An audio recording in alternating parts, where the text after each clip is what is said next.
coach, do you agree with me that your level of resourcefulness is key? How you are able, what you know, how you are able to tap into it. In FSC, we say that when it comes to marriage, there are no bad marriages, but it's either one or two people in one or two unresourceful people in unresourceful states. And think about you even as the family life practitioner. Your work depends on your resourcefulness, what you know that you can bring to the table. But do you know that in the absence of rest, you cannot even tap into your resourcefulness? I want to keep it as simple as possible, but then we know from neuroscience that when our brains is hijacked, especially our limbic system and our amygdala, is hijacked by stress, is hijacked by overwork, is hijacked by just performing, it compromises our prefrontal cortex, which is that place where you can make critical decisions, which is that place where you can solve complex issues. So it means that if you are not strategic about healing yourself as a practitioner, you will even be sabotaging that job, that passion that you love so much. Because when you are caught up in pain, when you are caught up in stress, you cannot even tap into the resourcefulness to be there for your clients and to give them the resources that they need. Again, to be a very good family life practitioner, you need to be responsive. You need to be able to listen to your clients, hear what they are saying, and even more than that, hear what they are not saying. But if you are caught up with stress, if you are caught up with your own trauma, if you have caught up with not applying rest, again, you will not even hear, even when your client is speaking clearly. And next of all is resilience. Nigeria, the world will never stop and say, hey, because you are saving lives, because you are working as a family life practitioner, the prices of goods in the market will change for you. The cost of fuel in the filling station will change for you. The systemic trauma and stress that we go through as human beings, just because we are alive, will never stop because we are committed to family life. So it means that even your resilience to handle the tough times is even at the mercy of rest. So it means that your resourcefulness, your responsiveness, your resilience is as effective and as optimal as what I'm about to share with you in the coming minutes. So when you think about us as practitioners, one of the things that overwhelm us, one of the things we are discussing today that we need to heal from is compassion fatigue, where we want to be there, we want to do all this, we want to show up. And you know, even the dynamics of running our business does not even spare us this over performance, because hey, I mean, I talk about that a lot. And if you've been in the family life circle, you will hear you need to show up. You need to be consistent. You need to, and then even in the spirit of consistency, you are dying. You are overwhelmed.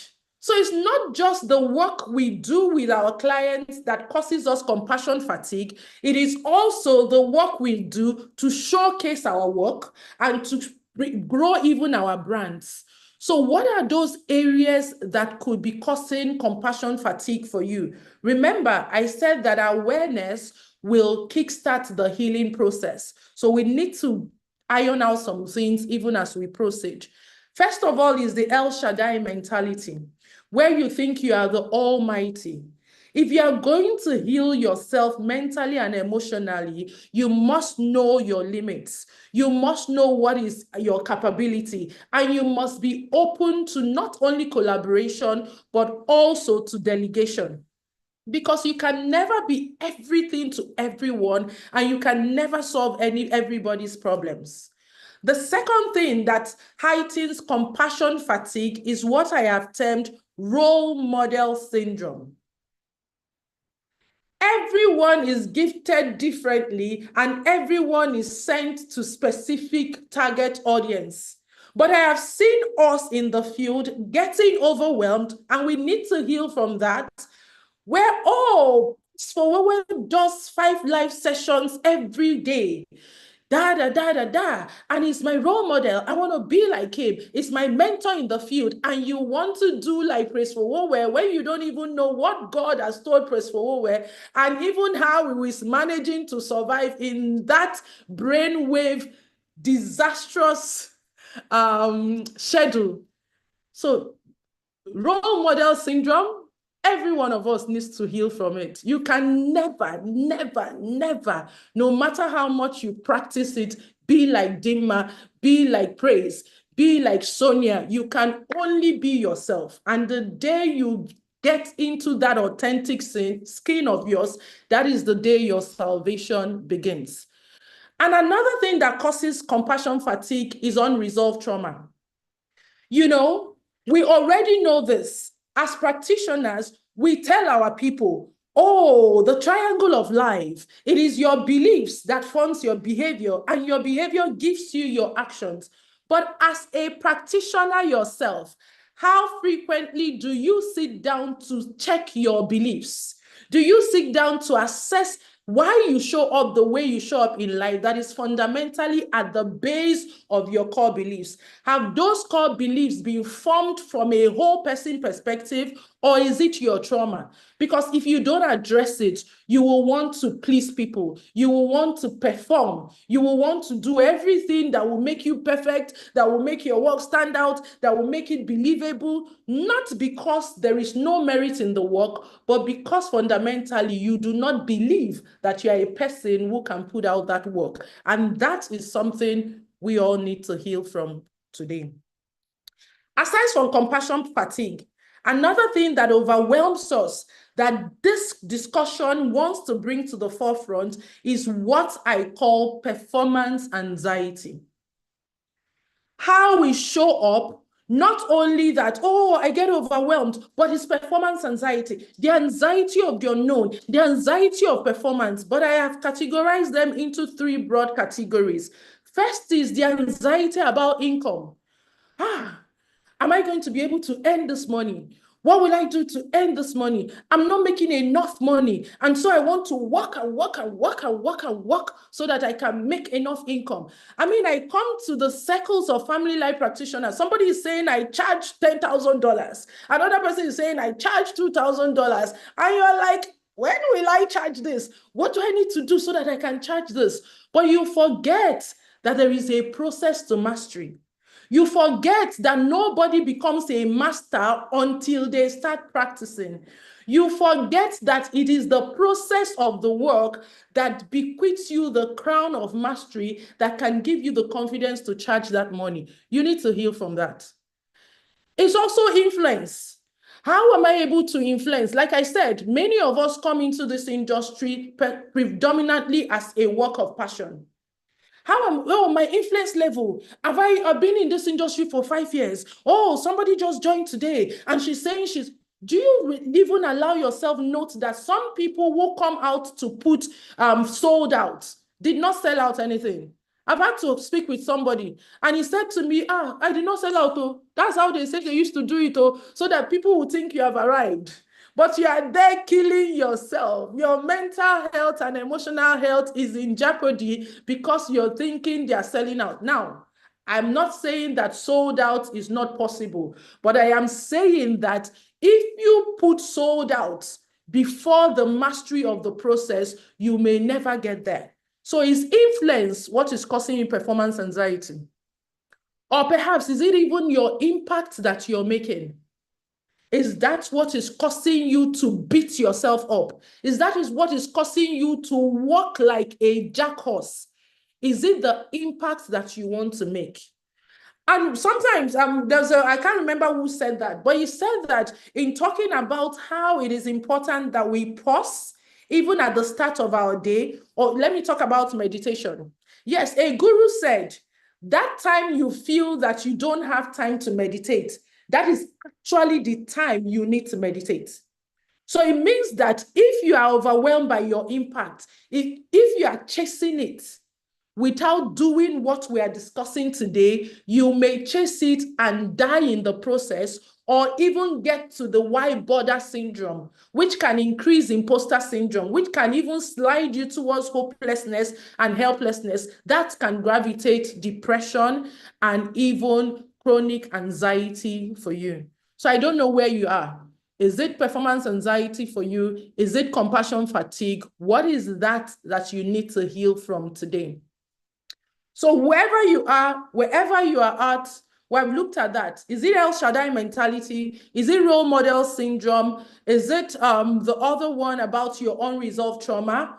Or if it is performance anxiety, is it about your income? Is it about your influence? Is it about your impact? You need to identify these triggers in your life so that you can begin to do what we're going to be talking about progressively. So healing begins with self-awareness. And I have tried in the few slides to bring your consciousness to some of the things we need to know as practitioners. Now let's move on to self-compassion. That whatever it is might be what is challenging your mental health and emotional well-being as a family life practitioner. It is not for you to beat yourself up. It is not for you to grind yourself. I mean, every one of us deals with these things at different levels at one point or the other. But it's for you to shine inwards to say, okay, now I know. What will I do differently to be compassionate to myself, but to heal myself? So let's take rest one after the other. In healing yourself as a practitioner, it begins with releasing your uniqueness. I'm using this acronym so that if you forget anything, remember rest. Relish your uniqueness. Embrace who you are. And when it comes to healing yourself, even in healing your mental health, you want to relish the people that keep you grounded. You want to identify the people that keep you grounded and ensure that you engage with those people. Jim Rohn says you are the top 5, you are like the top 5 people you spend time with. But then who are the people that build you?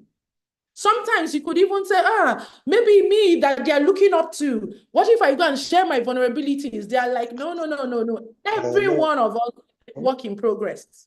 So number 2, you need to identify the places that bring out the authentic you. So some people will say, Dima, you like beach. Are you a Mami water? It is because I know that core to what refreshes me is being near water bodies. So I intentionally ensure that I am in a water body source at least quarterly. It is me relishing my uniqueness. I don't need to describe it to anyone. I don't need to explain why that is. I just know that is me and I do that. So where are the places that helps you to heal that you must ensure that you spend time in? And then the practices. There are so many healing practices that we can begin to talk about. But which one have you ever noticed that when I engage in this, I feel whole? When I do this, it's like I am one with God. That is the one that is your healer. It doesn't matter whether it doesn't work for me. So long as it works for you, stay there. And even when you learn many more things, try them out. If they don't work for you, even if it is Satguru that says this works, but it does not work for you, it does not mean that you should struggle to doing it because it does not necessarily heal you. All right? So relish your uniqueness, the people, the places, and the practices that feed your soul so that you can heal and be able to heal others. Number 2, embrace self-care as a lifestyle. Self-care is not what you do after you have done all the work. Self-care is part of the work you do because it is a human being that does the work. So I want to look at you and I'm seeing in your to-do list, is your self-care planned in the to-do list? Or you put only work things, doing courses, performing this. No. Embrace self-care as a lifestyle. It is not something you do afterwards. It is an integral part of you. And when we look at that, but spirit care, you are first a spirit being, having human experiences. If you don't check in with your spirit man, you will struggle. If you don't check in with your spirit man, you will come. We're seeing the physical you, but you will be empty to give. And I know we know that for you to remain relevant and even help your clients, the new you should emerge each time. If somebody is experiencing you today, experiencing you tomorrow, experiencing you next day, and it's the same old thing, then you are not renewing like Christ. You are not renewing like the God that is in you. So I don't know what your spirit care is. Is it meditation? Is it visualization? Is it being able to have safe space anchors? Either you doing your gratitude intervention, or you are being able to have a shame partner that you can speak with that helps to rekindle your spirit. Please ensure that your spirit care is not relegated to Sunday and Wednesday midweek service.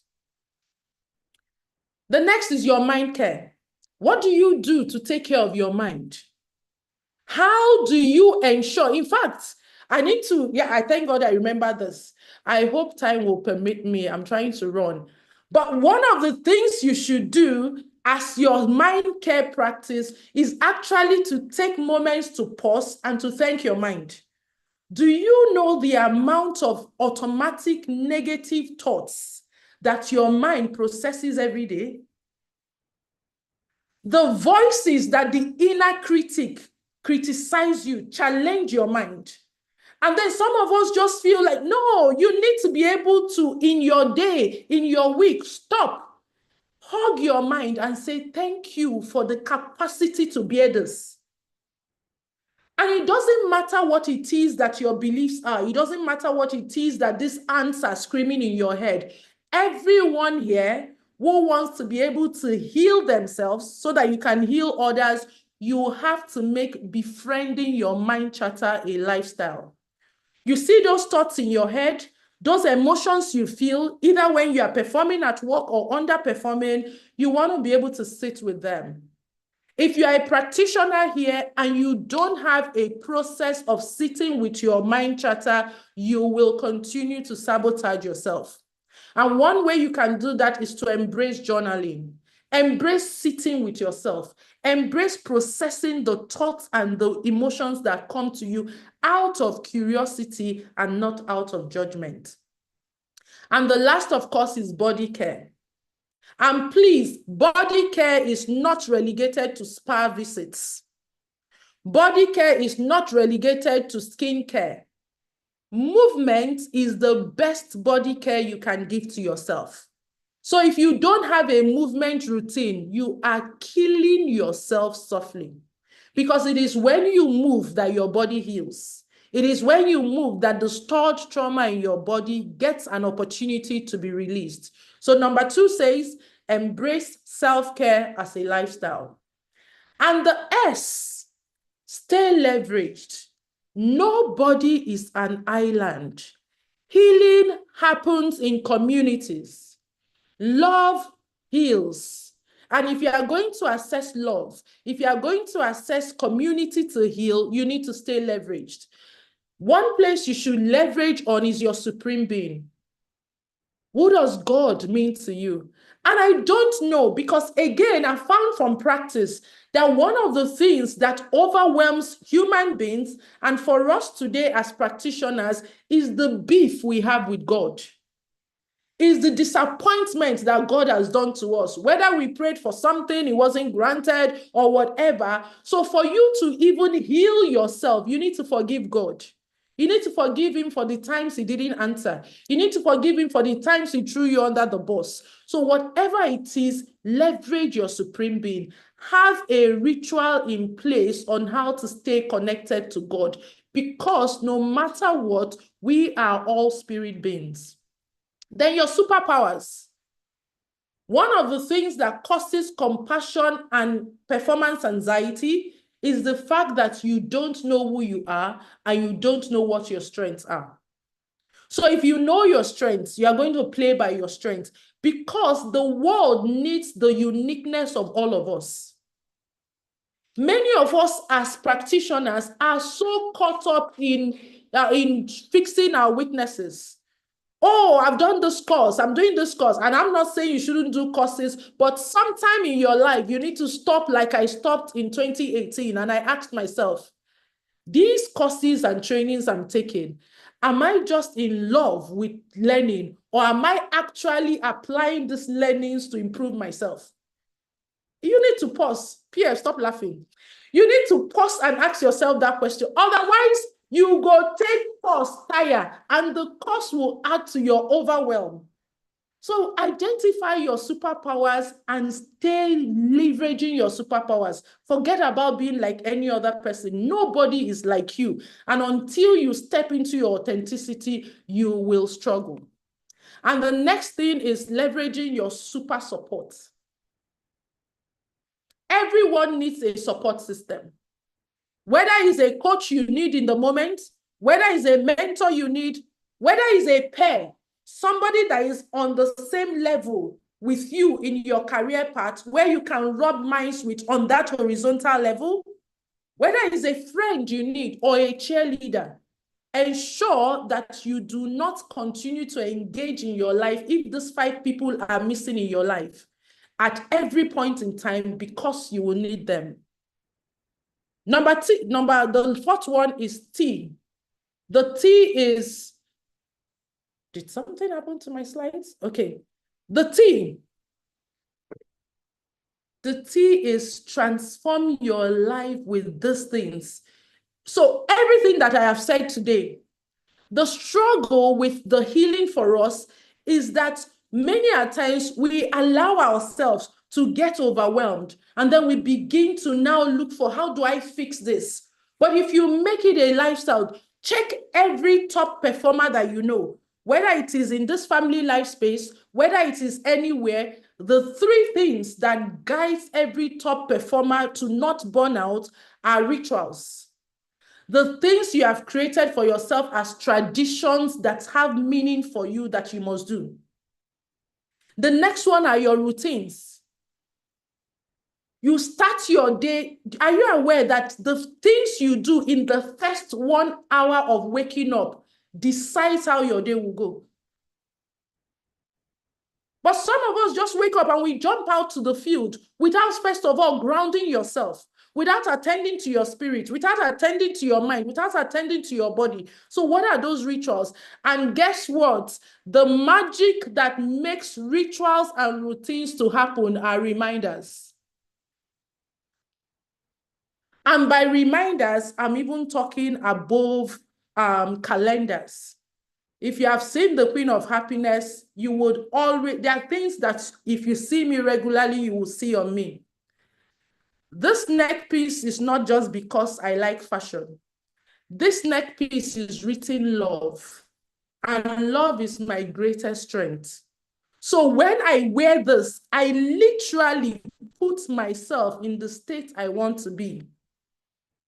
My whole body is reminded today is an opportunity to love on yourself, to love on others, and to love through your work. Everything around me is primed to put me in the state. You are saying the work art there. This is the life. It's not because I did not find another inscription to put there. It's intentional that when I show up at work and I'm seeing this is the life, I am reminded that this is that life I have chosen as service unto God. So I don't know how you're going to prime yourself. You might wear it on your wrist. You might put it there. You can place it all over you, but you must consistently remind yourself of who you are and why you have chosen to show up in this work. So much I have dropped so far. Okay, I've done that. Yeah. So T is thanking yourself daily. So that was for you to know how to break all of the things I've talked about, rituals, routines, and reminders. And T is thank yourself daily. C, every day is a successful day, because every day, even if nothing happened for you that day, you are alive and you did not die. And if you did not wake up in a day to say, today This is what will happen to my life. Anything can happen. So we must cultivate the habit of thanking yourself daily. I asked somebody the other day, I was talking about the concept of positivity portfolio. And I said to her, so yes, I hear you, you are feeling discouraged, you are feeling that. Has there ever been anybody that you worked with that you could help them make any change? She said, yes. Have you ever achieved something? And I said to her, you know what? You need to create your power board and put it where you can be seeing it. Maybe the first time you made your first 1,000 naira, the first time somebody paid you for coaching, the first time you went live, the first time, whatever little wins that you have gotten, you need to put it in a place where you. So quickly, thanking yourself daily, celebrate your small wins, practice gratitude. There is no healing as complete as gratitude. The fact that I am here, the fact that I have breath, the fact that I could even speak today, whatever little things you do, ensure that you celebrate it. And please, this becomes very important. Every practitioner here should learn to take compassionate breaks. Within your blessing, please keep me on time. I'm almost rounding up. I need to know how many minutes I have. Within your day, you are not created to walk. Exhaustion is not a status symbol. That's what Brené Brown tells us. You are created to be a human being. If we were created to be human doers, maybe they would have called us human doing. But you are called a human being for a reason. So learn to take compassionate breaks. Life will continue if you drop dead today. The highest that can happen is 1 minute silence. And trust me, your children will grieve, the people around you will grieve, but life will continue. Life will continue.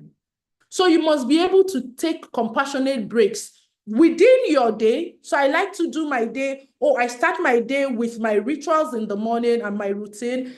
I take my day and I go on my break midday. And even if it is getting up from your seat and just stretching, is a compassionate break. And if you're going to take compassionate break, you must marry the word no. Some people say you are becoming heartless these days. I chat you to say something and I give you an appointment. Oh, okay, what is it about? If you tell me what it's about, you need to book a consultation call. If it's even a work related, can we talk tomorrow at 4 p.m.? Because I have already designed my week before you came. So you cannot disrupt my week. Like today is my husband's birthday. When I was invited to speak at this, I said, what time is this event? Because if it is anything from 7 p.m., I am not available because I might be on top something at that time. Unapologetic. So now it's 2 o'clock, then we can show up. If not, if it's 7 o'clock, I will pray for you people, wish you well. The work will continue tomorrow. If I miss today as I'm shining Congo, I don't miss anything because I will still hear them another day. Yeah, I'll be laughing up and down. So it means that nobody is going to give you break. Let me tell you something that shocks you. You know how they will say the payment for work done is more work, Abi? So you go allow them to overload you work until you drop. Then go find another person to overload. If they give you work way past you, say no. You are not available. The number you are calling is not available. Okay. So seriously, if we're going to heal ourselves, we have to give ourselves permission to be human. You are not a robot. You are not God. As much as you have God in you, you are the small letter God. You are not the almighty God. So you must give yourself permission to be human. Give yourself permission to make mistakes. Give yourself permission to not be liked. Because again, not everybody will like you. So normalize that you are, even ice cream self will not like ice cream like that. So normalize that you will have critics, you will have skeptics, you will have people who understand you now and people who will understand you later. But in all of that, give yourself permission to be human and extend that same grace to the other person. So I don't know if there's somebody here who is ready to pause and love on themselves. If you want to pause and love on yourselves, please come to the chat room and tell me, yes. Blessing, how many minutes do I have? I have 15 minutes. I need to know if I can take this meditation that I want us to do. We have or 10 if we minutes, could ma'am. just... I still have 10 minutes? Yes, ma'am. You have to stop by 3 p.m. So I don't know, the All right, time is fantastic. mine. Okay. Fantastic. So let me see. We are 134 people, and only 5 people say they want to love on themselves. So if we are, let me leave Nana. If you want to love on yourself, please come to the chat room. But seriously, we need to love ourselves. And like I said, love heals. But nobody will be able to extend the love that heals to you if you don't first allow yourself to be loved. And I know that things may have happened in your life that has made you feel that you're not lovable, but you alone have the power to say to those things, I am lovable. Because if your spouse will love you, they need your permission. If your mentor will love you, he needs your permission. If your children will love you, they need your permission. If society will love you, they need your permission. And the permission they need is to see you loving yourself. Because the moment you cherish yourself and the moment you allow yourself to gravitate towards love, then other people in your life can love you. So I'm inviting us in a moment, if you're not driving, if you're sitting somewhere, I want you to join me in this. And because I want us to, I don't want to be spotlighted. I want us to be in a community so that we're also tapping the energy of each other. So as many of us can turn on our videos, please turn on your videos so that we can soak this community essence of healing, so that we can soak this community essence of love, in as much as the love is directed to self, but there is power in shared compassion. So in a moment, I will invite you to join me in this loving kindness meditation so that we can heal our bodies, heal our souls, and heal our spirit. So I don't know for you, which part of you do you think needs healing the most? Do you think it's your body that needs healing the most because your body is weighed down?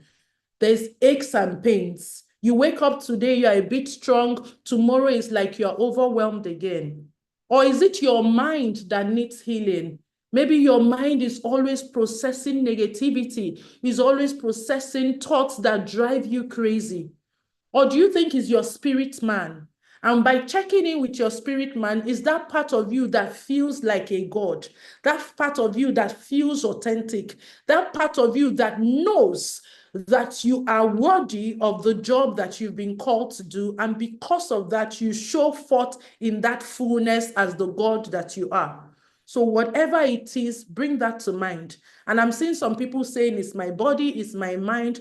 Whichever it is for you, I want you to bring to your mind that area of you that needs the healing.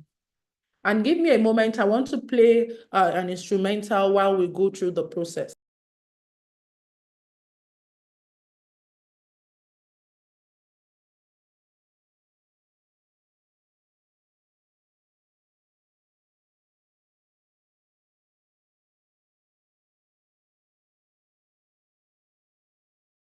You're muted, please.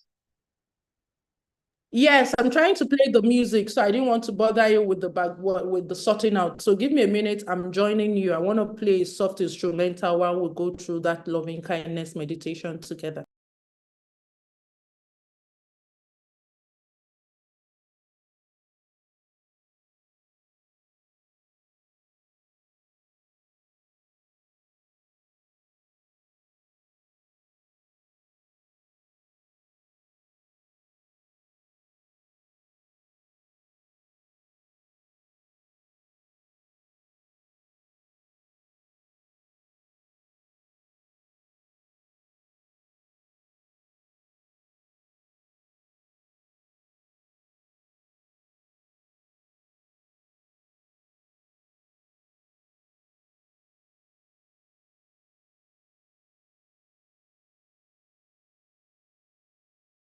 can hear the background sound and that is not interfering with my voice that you can hear. Please confirm for me.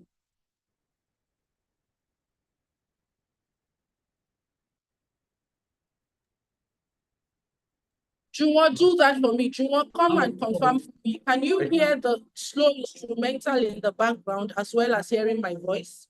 No, I think you can do share. You can share the audio directly, Dima. So if you go to share and go to advanced, do share, do advanced, you will see audio. Okay. Yeah. So better? Yeah. Yes, better now. And you can still hear my voice. Yes, very well. Yes.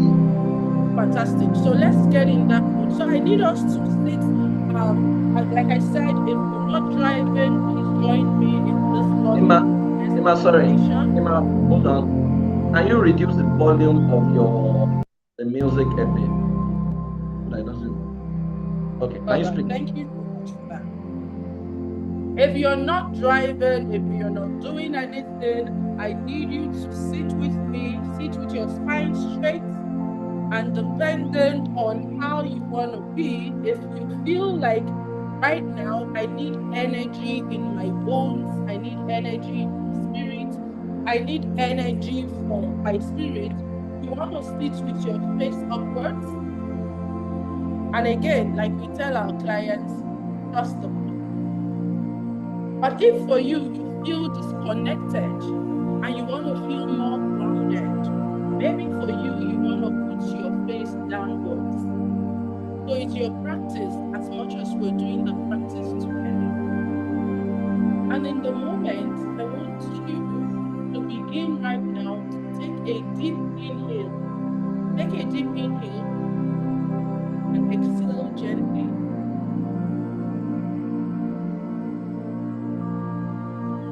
Take another deep inhale, and whilst you're taking this deep inhale, allow the breath through your nose when you're exhaling. Let the breath come out from your nose so that you can feel the temperature of the breath. And just out of curiosity, does it warm? Does it feel good? That is you allowing yourself to sink into yourself. And when you ask you in a moment to do that again. Inhale deeply and exhale gently. Now, I want you to see yourself in a kind, gentle way.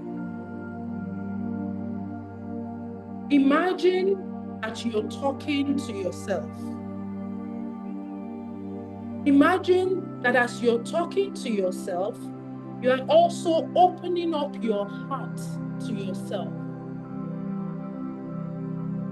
And imagine that your heart is expanding. Your heart is opening up. And you can literally feel the positive energy inside of your heart and welling outwards towards your outside. I want you to imagine that that positive energy is filling you up. Notice how that energy is radiating upwards towards your head. And notice how it is coming from your head, trickling down your neck, and you can feel it through your hands. Notice how you're breaking into a smile, because even that energy is filling up your heart center. And from your heart center, the positive energy is radiating downwards, down your spine. Feel the feeling of it coursing through your veins. And notice how it is seeping down to your feet. Tickle your toes, because that positive energy has just made contact with your toes. And as you feel that energy filling you up, I want you to inhale again. Inhale that positive energy and exhale all of the limitations you have put in yourself. I don't know if it's the limitation of performance anxiety. I don't know if it's the limitation of compassionate fatigue. But as I invite you to take another inhale in a moment, not now, when you are exhaling, notice in your mind's eyes all of that fatigue and anxiety spilling out of your body. If you're ready, as I know you are, take a deep inhale and inhale the positive energy. Now exhale gently, expelling the fatigue, expelling the anxiety. And as you do that, I'd like you to repeat each of these lines after me, silently in your own mind's eye. May I be well. May I be happy. May I be peaceful.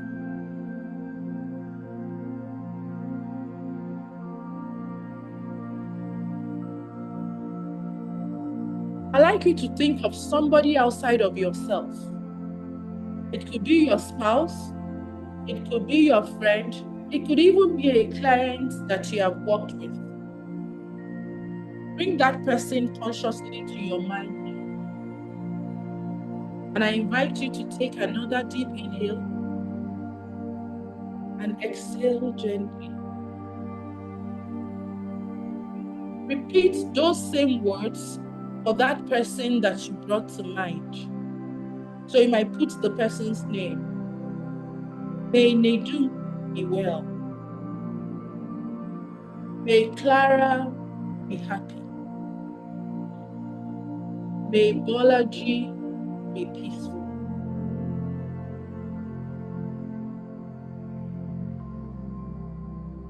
Everything that you do for humanity is because you see humanity better.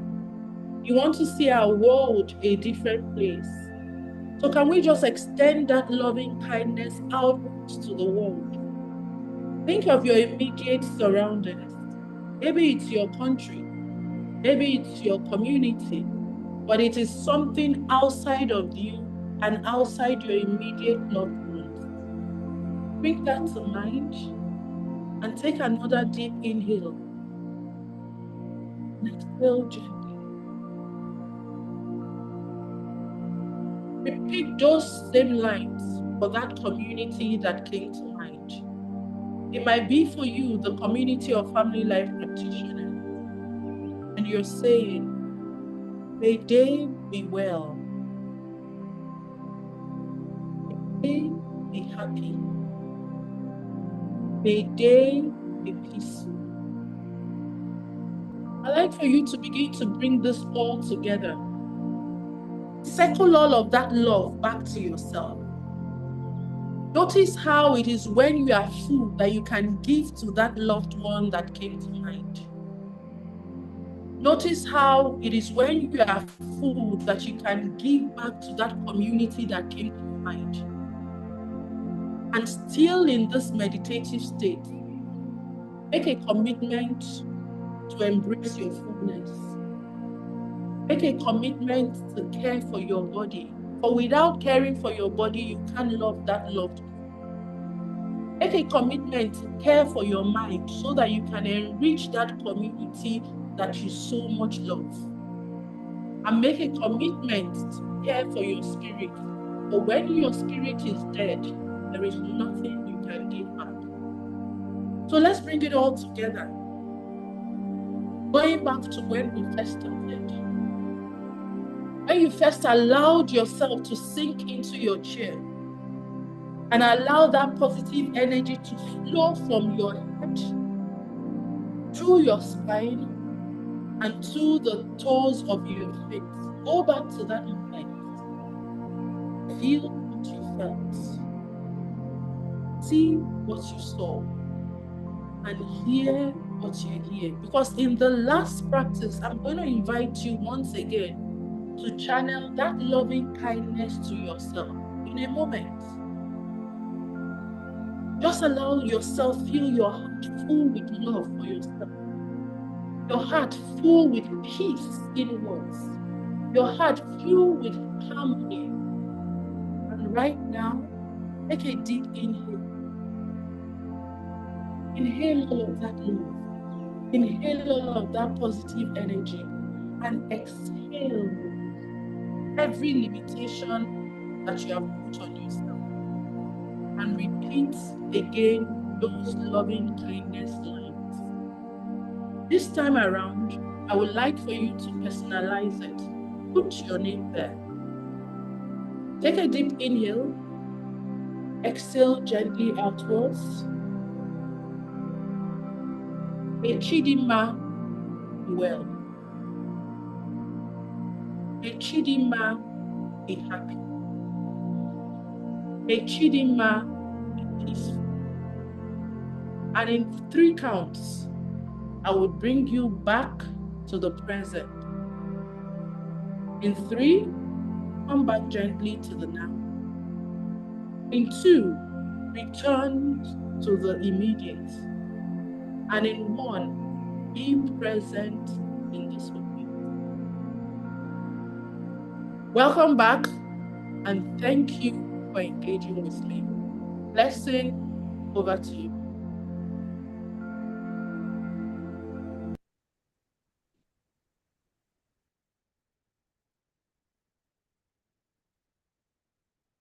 Okay. Wow. That was amazing.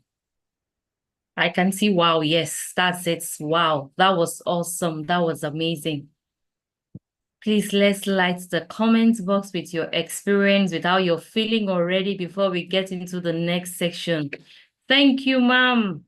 Thank you, Madam Dimma. Thank you so much for that deeply enriching and insightful session. I know we all feel more centered and empowered now. We feel more empowered. We feel well rested. We feel refreshed. We feel rejuvenated. We feel strengthened. Thank you, ma'am. That was awesome. That was awesome. Wow. Okay, but I still have to get into the business of to get into the rest of the day. Now, as we shift gears, it's time to explore our theme further in a powerful conversation. We are honored to have a distinguished panel of experts who will share their knowledge with us. And I'll be introducing them. We have the panel session is loaded, so you sit tight and enjoy every bit of today. I know you're feeling well celebrated. So I will start with Dr. Cheryl Clark. Dr. Cheryl is a renowned licensed marriage and family therapist, master communication coach, and the visionary behind Speak Your Power Now. Did you just hear that? Speak Your Power Now. We've just been empowered, and we are having super panel session with amazing coaches.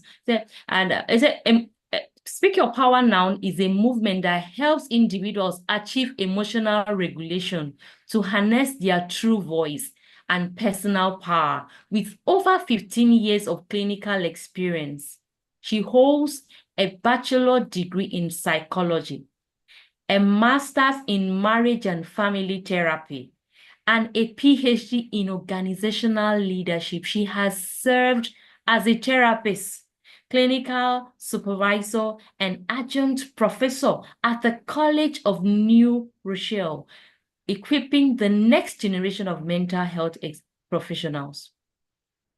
She's on a mission to empower people to take ownership of their emotional well-being, led with purpose and communication with confidence. She's a wife of 29 years and a mother of 6. Let's make welcome Dr. Cheryl, that she'll be sharing her insight on how to overcome mental barriers, reclaim your voice, and navigate life with Cheryl and conviction. So she's one, please you spotlight her, admin. And the panel is, I said the panel is loaded. So to join Dr.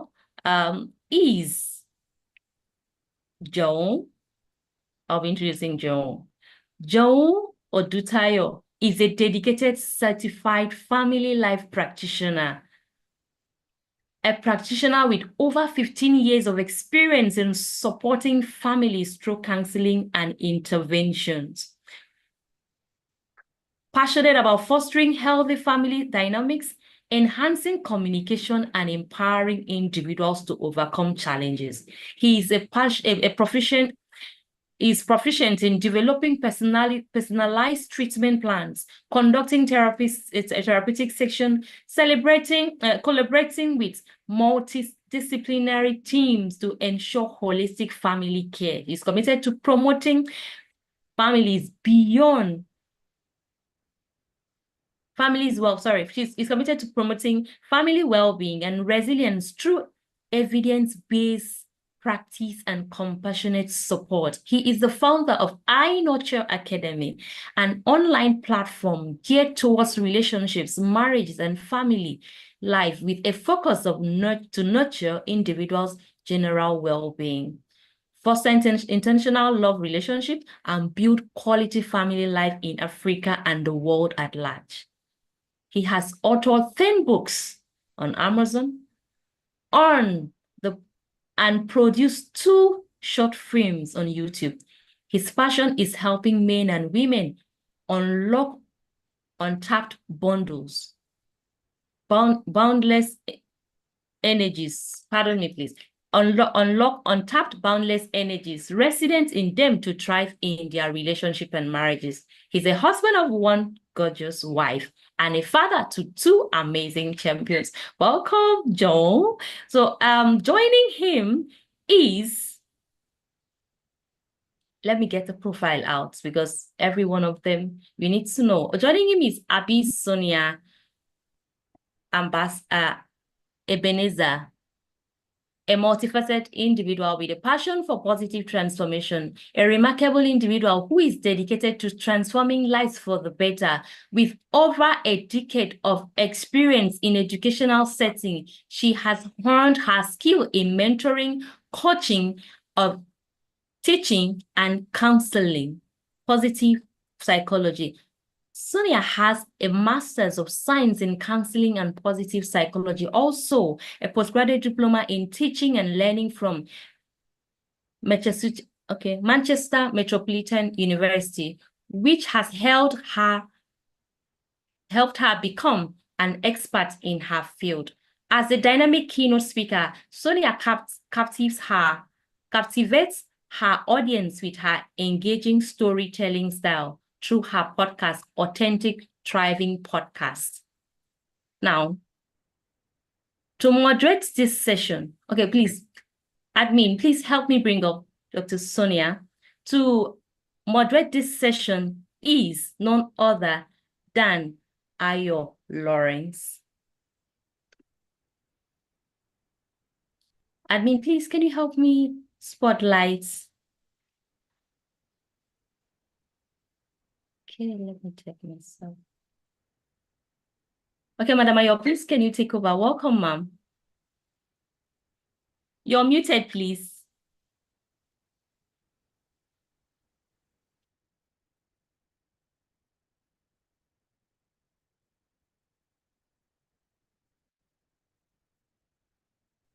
Okay, yeah, thank you very much. Thank you so much, Blessing, and welcome everyone to today's event. It's such a pleasure and a privilege to be moderating this panel this afternoon. I welcome Dr. Cheryl, Juwon, and Sonia once again to this session. And this afternoon, from this side of the world, morning for some people, we are looking at building resilient families, our role as family life practitioners. And that's what we have before us this afternoon. I have quite a number of questions I'll be posing to us, and I'll love we rub minds together and just shine light or shed light on the topic before us today. I think I'll start with Dr. Cheryl. Am I correct, Cheryl? Did I call your name well? It's fine. Yes, you did. Okay, Cheryl. okay. Cheryl. Okay, thank you so much. Before we go into our role as family life practitioners, we want to find out what are the key characteristics of a resilient family? So when we say this family is resilient, what are the things that stand out to us, to show us that a family is resilient? Well, thank you for that. What I would like to say is that, firstly, a strong communication. When a family has strong communication skills, what it does, it makes sure that it opens up for honesty. It opens up for a space where you could be supportive. It opens up for no judgment. So when we have a strong communication, and then I would say goes into adaptability, because there's so much time in our lives that we have to adapt to different areas and different times of different milestones in our lives with the children, even with ourselves as family, even as an adult.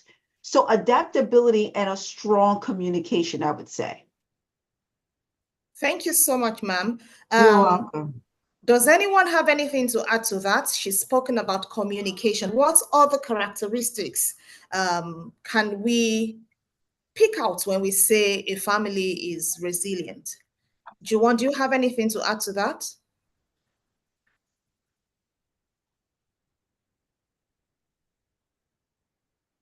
Oh, sorry. I didn't even know I was muted.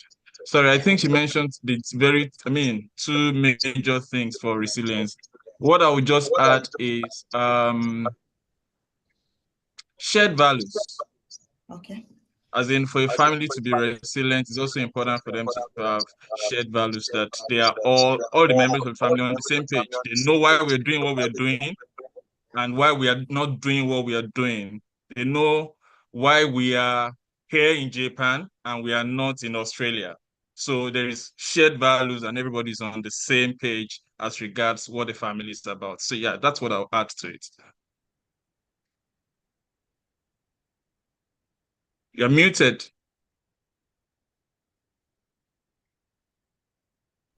Thank you.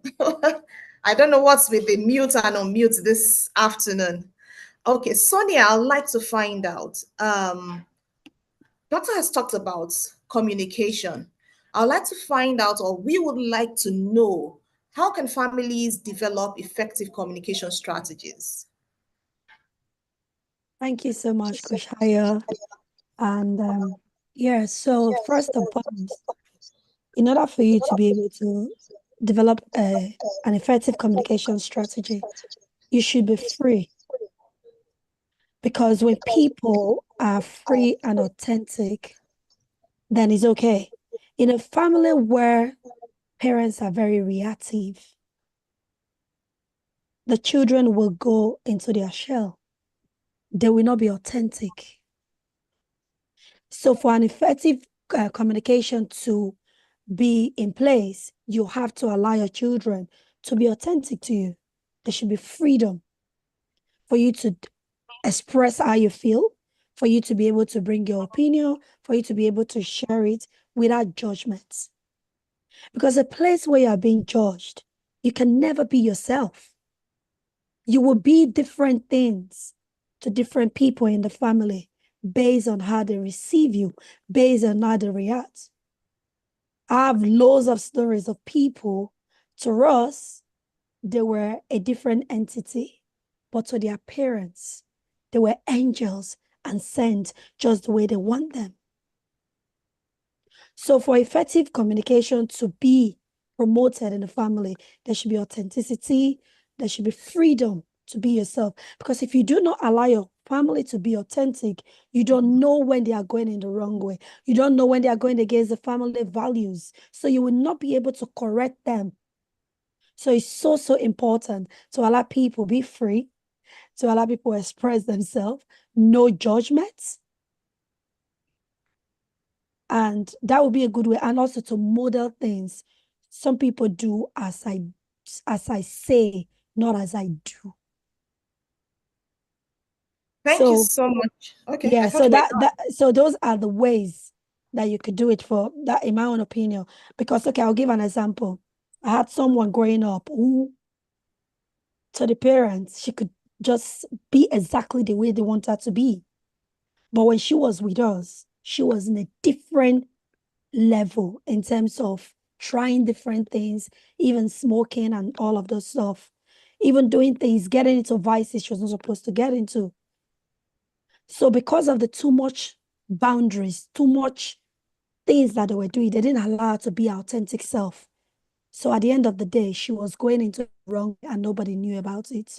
So I just thought I'll cite that example for you to know what overstraightness could cause.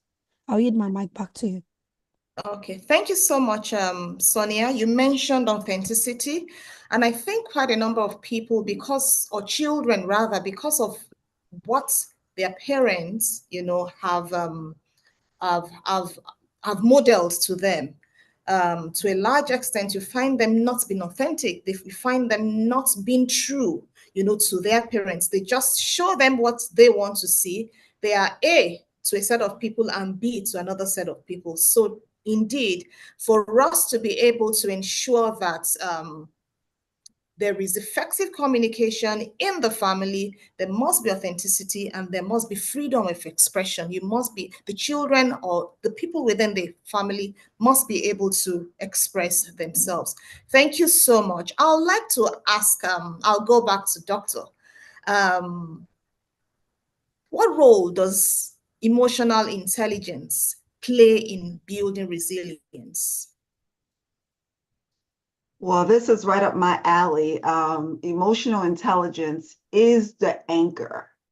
I believe that if you do not have emotional intelligence, a lot of people, when you talk about, if you look up Daniel Goleman, he is one of the founders of EQ. And if you don't know what emotional intelligence is, it's the thing that is the glue to making yourself regulated, aware of oneself, so you can now be interactive in a connection with others.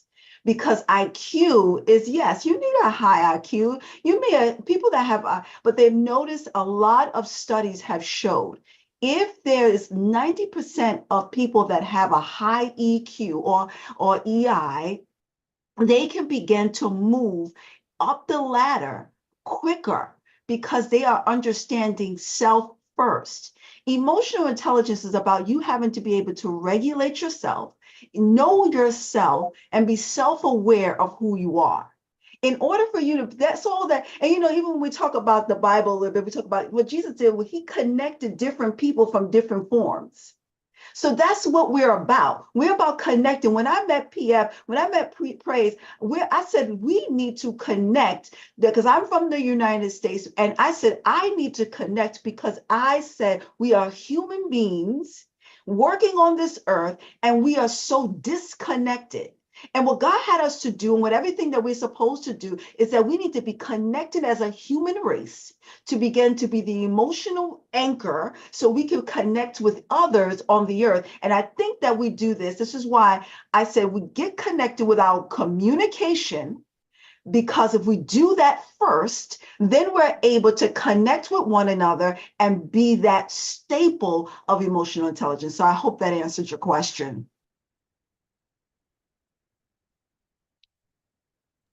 Yes, it does answer my question. Thank you so very much. I'm trying to move very quickly because we don't have so much time. Sonia, let me come back to you. And I'd like to find out what are the strategies for managing stress? Because I know you're very big on stress management. Mm-hmm. What are the strategies that you would prefer to families, for managing stress and even managing conflicts within the family? Okay. Thank you, Ayo. In order for families to be able to manage stress, you need to be able to know yourself. I'm so glad that Coach Dima spoke about self-awareness. A lot of us, we do not really know ourselves. And because we do not know ourselves, We don't know when things, our bodies speaking to us. Your body always speaks to you. But if you don't know your body, you are not in tune with your body, you wouldn't know what your body is trying to tell you. You might just think it's one thing or the other. So for example, when you are having those constant headache, where you are suddenly snapping and getting very, very irritable around your family members when they've done nothing to you, when you are very, very abrupt with them, when you're getting impatient unnecessarily, when you're raising your voice, overreacting to things. As parents, these are some of the things that you need to pick up. And the strategies to do this, self-awareness should be number one. When you are self-aware, you will know when things are changing. You will know when you are overreacting to things, and you will know how to take a step back and know that this is not the children, this is not my spouse, this is me. I need to deal with myself. I know that my stress bucket is full. So self-awareness. And then when you perceive it, you need to take action. Take action to help yourself. Because if you don't take action to help yourself, that self-awareness is nothing. It's just knowledge. Wisdom is the ability for you to go away and prioritize what you need to do. And another thing again is also for you to know your strength. We can't do everything. As parents, we need to learn to empower our family to take part in the running of the family. Irrespective of their contribution, we need to be able to bring everybody on hands on deck. I've seen people where the mother does almost everything regarding the house chores. What happened to the children? You need to be able to get them involved. And this is how you build family bonding as well. You bond when you're doing all these things. You don't make it a chore. So get everybody involved in the managing and the running of the family. Let there be certain structure, because when there is no structure, it leads to overwhelm. It's chaotic for everybody involved in the family. So create a system that everybody will be able to understand, that is consistent, and yet it should be adaptable. Because if it's too rigid, then there is a problem. If it's too flexible, then there is a problem. So there should be adaptation. So for example, this last weekend, we had some of my children doing gymnastic competition. So what that means is that what we normally do on a Saturday has changed. So we have to be adaptable. So even though we have a normal routine that we follow, but because of the competition that was going on, we have to adapt to a routine for that particular day in order for all of us to be effective. And also, we also need to be mindful. Coach Dima again did justice to that. We need to encourage our children to learn how to incorporate this. They're never too young to start these routines, these rituals, for you to get them into the system as well. So being grateful, you can pick them from school, maximize every time you spend with your family. So I pick my children from school. I can tell them, what are you grateful for today? So getting them to get into this habit of pause, just pause and then reflect on things quickly. Getting to share those moments with them is so important, because we cannot stop stress, right? But we only have to learn how to manage it, because different things will make people stress. So we have to find a way to manage it. And incorporating these little things into your daily life, not until you break down, not until you're shouting at the children, not until the children are being rebellious before you do things. Another ways that you can do it again is to also delegate. Delegate things and also accept help. So for example, with my spouse, I don't do everything. I can ask or can also delegate some things to him, vice versa. And also collaborate with other people. They are parents. You cannot be an island of yourself. We need a support system. No matter how good you are, no matter how systematic or how structured you are, you need other people around you to help you. There are days that myself or my husband, due to one thing or the other, or emergencies, we are not able to be there to pick our children up. From the support system we have around us, we can tap into it and leverage on those supports to be able to help us. So situations that could have overwhelmed us, at the end of the day, we are able to leverage on other people to help us. I think I will stop there for now. Yeah. Thank you so much. You kept talking about support. And I always love telling people that the only way you can find balance is if you are able to leverage on your support system. And I'd like to pass this question to Juwon. How can families build strong support networks? Juwon, over to you. Yeah, I get you. How can families build strong support system? I think, again, we've mentioned some of the things that we can deploy in the course of this event. And I mean, majorly on my mind is that self-awareness and intentionality. Okay. For me, you need to be intentional in creating that system, intentionally putting people and structures in place that can guide, that can help you. You know, when Sonia was talking, she said that if she's not able to pick the children, or her husband is not able to pick the children, that's a community in itself. So in other words, you're building relationships with people. You're not building relationships based on the fact that I'm going to need you tomorrow or next month, but you're just available in order, to be able to build relationship with people, to be there for people, and also so that when you call, they can also, because it really takes a village. You probably will need to use a village to raise a child or to raise a family, as it were, because you have your personal life to live. You have goals and ambitions that you want to fulfill. Your partner also has their goals and ambitions. But if you have, like I said, those shared values, then we can have people in place. Even if you're going to employ domestic staff, even if you're going to employ the service or the support of family, grandparents. In this part of the world, we can use our grandparents a lot. A mother just put to bed, you want to call grandma over. My grandmother stayed, my mom stayed with us for a year when we had our first child. A year. And she was a huge help for my wife because her work is demanding. It's not all mothers that will be able to do that. But you see, those opportunities, if they are available, take them. Don't feel that, no, I have to raise my children myself, because you will burn out. And so it's to be intentional about it and create this support system. That's how it will work. It will just happen on you. You just also understand that as much as you're needing support, you're also some kind of support to other people. So it's like a give and take kind of love. It's the same way that a mother needs to breastfeed and also need the child to also take the milk.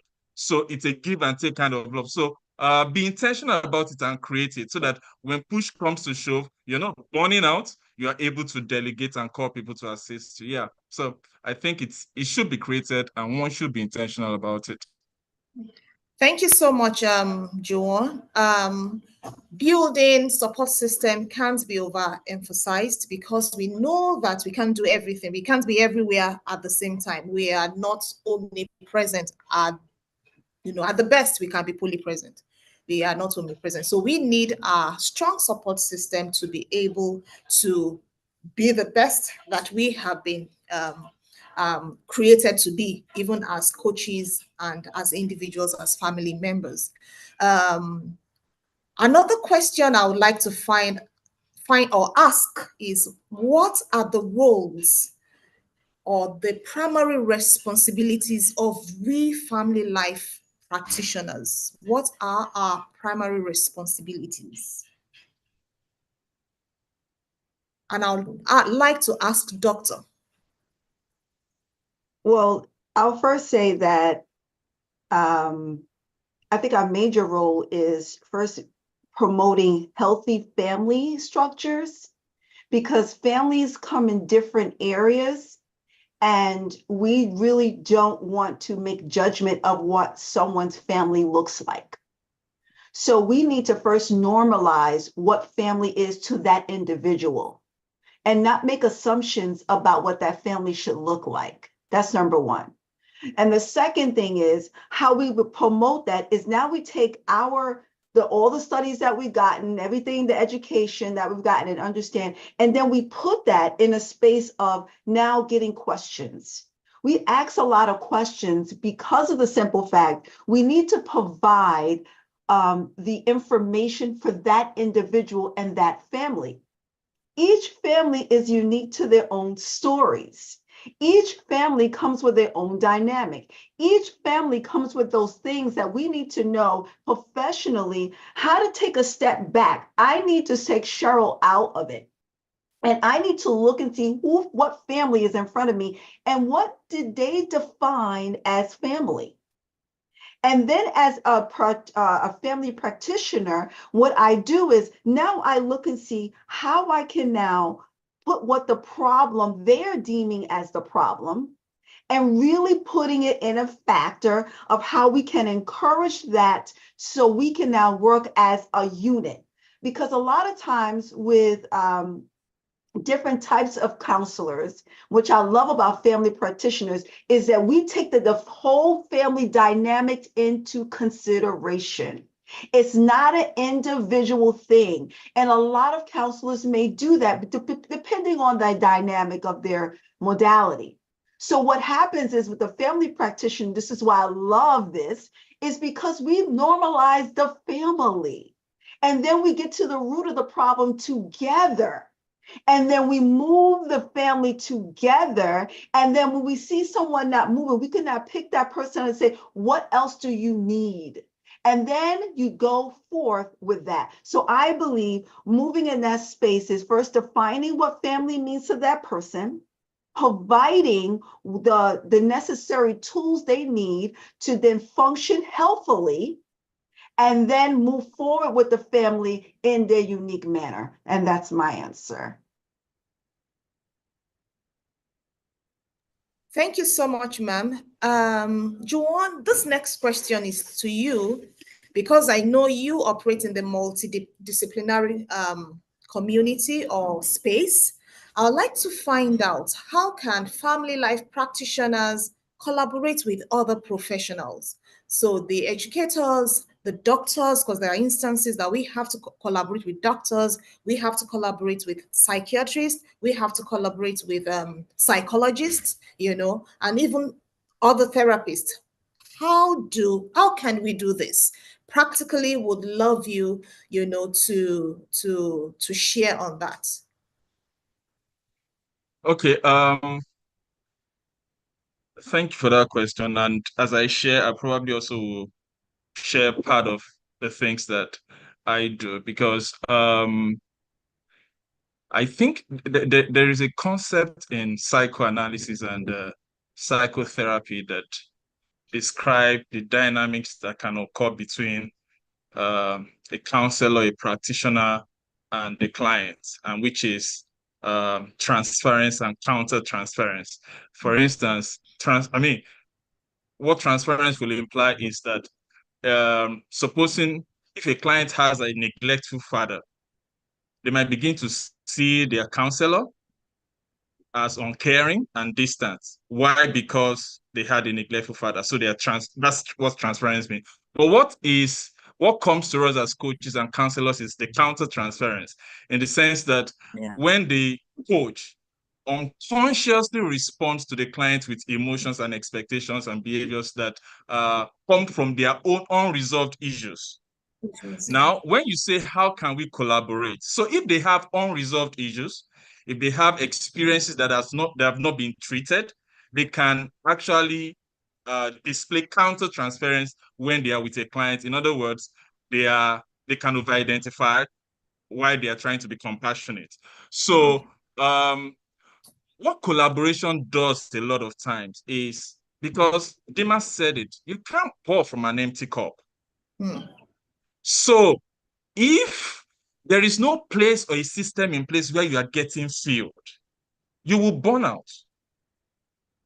If you do not intentionally create a system, support groups, somewhere you go to, play date with your family, where you personally refuel yourself, you will burn out. So if you understand this, then you will understand that you can't do this by yourself. It will send you out there to see what other people are doing, how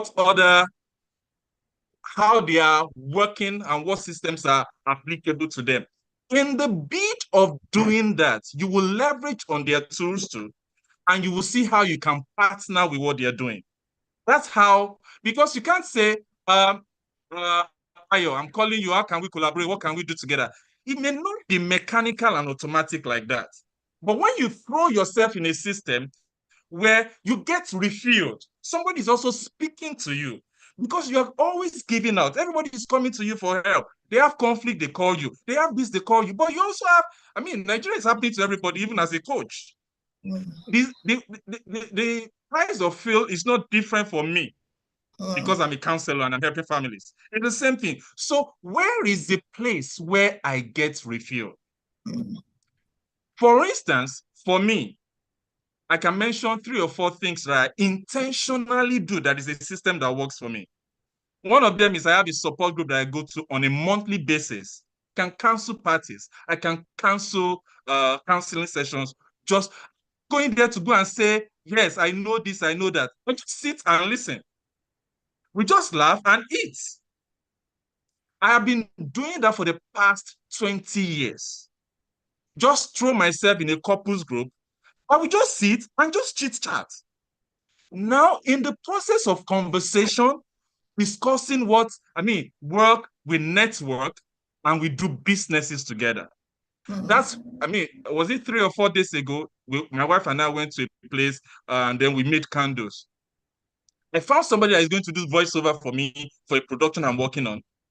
I found somebody that is going to write a book for me for a project I'm also working on. Just because of a meeting. If I stay in my office, that will not come to meet me. Absolutely. So how do we collaborate? Take yourself out there. Partner with people, do something for people, be there for people, network. That's how you will find people that are in like minds with what you're doing, and you see how their own industry can also help with what you do in your own work. So what I would say is, don't just stay in one place in your office. Find a place where you refill. Find like minds where you hang out with, where you chit chat. You don't have to always be the one giving and giving and giving. Let somebody else also be somehow pouring into you. Shut up. Maybe I should not say shut up. Keep quiet for some time and just listen to other people. In that process, you will find like minds and then you will collaborate. Okay, I think I've said a lot in that, right? Thank you so much, Joel. That was a slip of the tongue. Yes, I think we have just 3 minutes to the end of this session. And I'll just like every one of us, to give our final words and just tie up all we have said. Having in mind that we're looking at building resilient families, our roles as family life practitioners. So I'll just want each and every one of us to just tie that up nicely. I'll give us 1 minute each so that we can wrap this up on a very fantastic note. I'll start with Sonia. Okay, interesting discussion so far. I would say I like the title. He said, Healer healed herself. Is that correct? So to everyone here today, it's not about coming to an event like this to listen. It's about being proactive and working on what you've received. So I will urge every practitioner here, irrespective of your location, to look into supervision. Because like Coach Juwon said, you should have people that will pour into you as well. And that is what supervision is for. When you have people, I know a lot of coaches that do not have supervisors. If you cannot afford individual supervision, you can have a group supervision whereby you meet with people and then you share practices, you share things that worked for you. They also share things that work for them. And in the process, you will grow in knowledge, and you will know that you're not isolated. You're not the only one that is feeling tired sometimes. Another one is know people that do things that are complementary to what you do, so that you don't take on everything. You do not take on everything. This will help you know when to signpost to the right people. So that when you are tired, you will know that I can't take this case on. I am not a trauma-informed coach. I am not a business coach. Know when to signpost. Have this contact readily with you, and they will also know you. And the last but not the least, do not wait until you are burning out. before you look after yourself. Mm. Prioritize yourself. Self-care is not sanity, insanity, or vanity. It is sanity, right? So please do look after yourself. Know how to signpost, supervision, group or not, network, because nobody is an island of itself. That's the way you keep refreshed and be very self-aware and know when your candle is burning out. Thank you so Thank much. you. Thank you so much, Coach Sonia. You know, I was smiling because I remember something that happened to me this morning. I received a call. I was in a session. So I said, I picked this call. I asked for permission from my clients because I don't know the number and because I was expecting some deliveries to be made by Jumia. So I picked it up and I told the person said he wanted to discuss something with me as regards, signing up for a coaching session. And I said, okay, I can't speak with you now. Call me back in the next 20 minutes. And I dropped off. And then I'm talking about the signposting that you're talking about. And then 20 minutes passed, I didn't hear from him. So I picked up my phone, called, and he continued, talking. And the things he was talking about were not related to what I do at all. It's more of what a doctor should do, more of what a sex therapist should attend to. And after he had finished, I said, I'm so sorry, this is outside of my scope. And he kept saying, are you not a woman? You should be able to do this. You should be able to do that. I said, I'm so sorry. This is outside of my scope. He kept going on and on and on and on. And at some point, and I said, you know what? I think I'll need to go off this call. Thank you very much. Amazingly, it is our Olawumi Eson in the house that pranked me.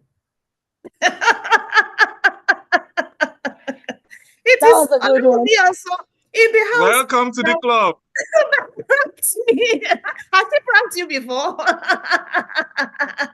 It was a was like- major one. Let's not go there. There. It was like, you, this woman. Because for me, I knew what the person was saying, and she so much changed her voice. You wouldn't know it was Olawumi. And I was like, Wumi, don't you do this with me again. So it's always good to know your limits. It's always good to know when something is not your call, no matter the amount they are throwing to your face. Know your call and say, you know what, this is not me. What I actually told the guy, which happened to be Wumi, was you need to see a doctor. Go and see a doctor and deal with this issue that you're posing at me. So yes, it's always good to be able to signpost. Thank you so much for that. Dr. Cheryl, please, over to you. What's your last word? Well, what I say is that firstly, it was great to be here with everyone. My biggest thing is your communication. A lot of times what gets snatched when we're either stressed or something happens, our communication is snatched and we're not able to verbalize what we need. So we have nonverbal cues and verbal cues that are always speaking. So we as practitioners, as healers, as our clients, we need to learn how to be self-expressed. And a lot of times we hear this thing about, oh, you need self-care, you need to do, but sometimes we're not able to say that. Sometimes we're not able to communicate that.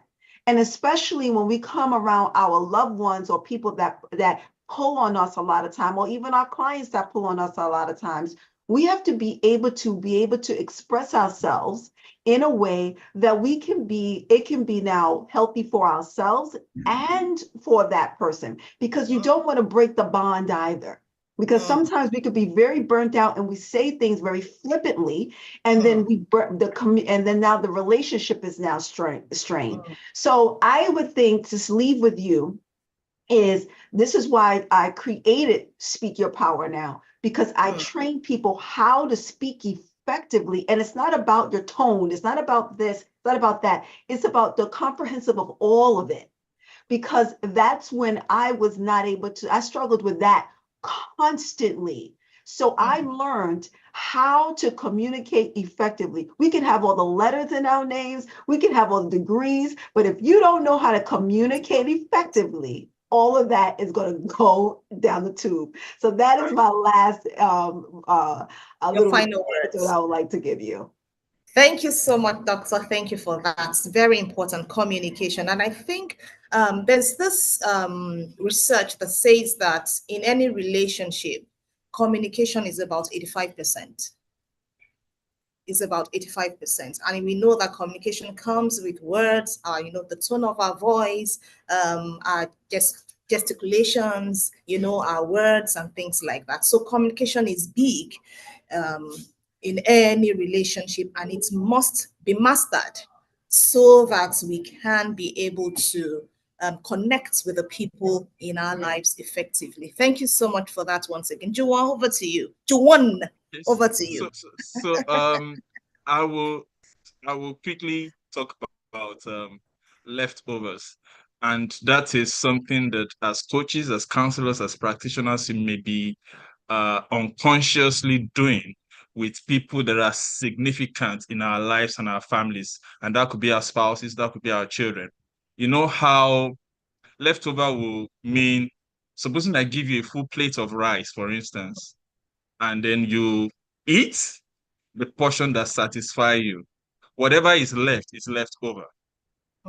Somebody can take it and still eat it, or somebody can take it and throw it in the bin. That's leftover. So with that picture, as a coach, as a counselor, as a therapist, as a practitioner, you wake up in a day and your clients eat from you. They take from you. Everybody is taking. And the people that are most significant in your life, what they are left with is leftovers. So the time and attention you're supposed to give to your spouse, to your own family, to your children, that's the period you are now complaining that you're tired, that they should understand. So you consider them the most significant people, but you continue to dish out leftovers to them. So we must find a balance. You must find a balance. As professionals, you must have professional emotional boundaries that you are not. Check yourself. Ask yourself this question: is my spouse collecting leftovers from me? Are my children collecting leftovers from me? Because yes, as much as you're giving to humanity, you are helping so many people, but this is the support system we are talking about. Now, ask the people who take leftovers. Do they get well fed? Are they malnourished? Indeed, they are. Is your spouse malnourished communication-wise? Is your spouse malnourished when it comes to quality time? Are they malnourished when it comes to their love language? Because the excuse would be, I'm tired.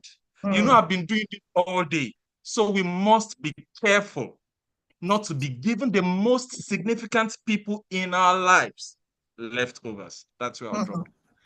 Thank you so much, Joel. That's so profound. We need to be intentional. And I think when Dima was speaking, she mentioned the fact that it's important that we are intentional about even our relationship with the people closest to us. Even as we have our calendar, we have our schedule, we have our clients. I'm seeing someone between 7 and 8 and 9 and 10. Where do we put our family members in our schedule? Where do we put them such that we are able to indeed, connect with them?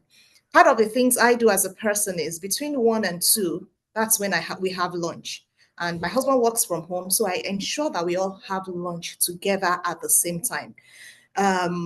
There's even a particular client of mine that's from our schedule. I see him between 12 and 1, and he knows. So each time we are, wrapping up our session, he'll say, I wish you well, as you go for your lunch. We have to be intentional. We have to be able to put the very important things on our schedule, and they are non-negotiables, so that after we take care of other people, we are not leaving out the people that are very, very important to us.